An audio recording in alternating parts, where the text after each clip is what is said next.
Le 32e tournoi de ringuette de Blainville se tenait du 25 au 28 janvier à l'Aréna de Blainville.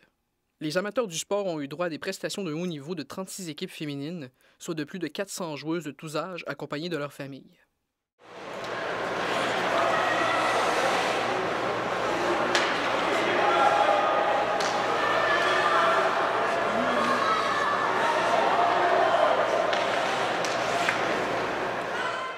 C'était une longue fin de semaine de festivités alors que des gens de partout au Québec sont venus encourager leur équipe favorite.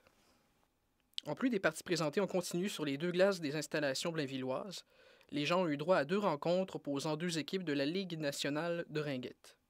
Il s'agissait en effet d'une rare occasion de voir des athlètes professionnels à l'œuvre, et ce gratuitement. Le 27 janvier, l'aréna était occupée en vue de matchs intéressants mettant en vedette des jeunes et des sportives plus âgées. Au coup de 18h15, des convives et dignitaires étaient dans la salle VIP pour un léger goûter et une séance de réseautage. Dehors, les spectateurs étaient nombreux et surtout bruyants.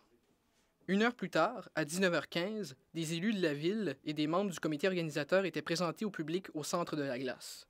On pouvait d'ailleurs compter sur la présence des conseillers blainvillois, Serge Paquette et Stéphane Bertrand, du président sortant de l'Association de ringuette de Blainville, Florent Gravel, et de la présidente du tournoi, Émilie Plouffe.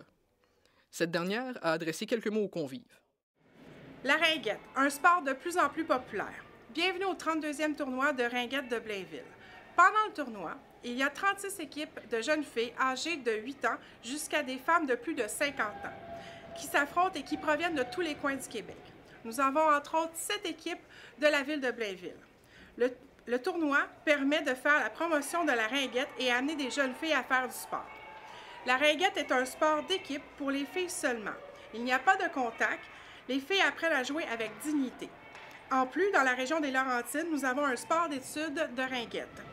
Nous aimerions remercier la ville de Blainville ainsi que nos nombreux commanditaires sans qui l'événement ne pourrait avoir lieu. Le rendez-vous est devenu une tradition sportive permettant de faire la promotion d'un sport en pleine ébullition. Il sera de retour l'année prochaine, mais en attendant, le public est invité sur les sites de la Ligue nationale de ringuette et de l'Association de ringuette de Blainville pour plus de renseignements. C'était un reportage de Nicolas T. Parent à l'Aréna de Blainville.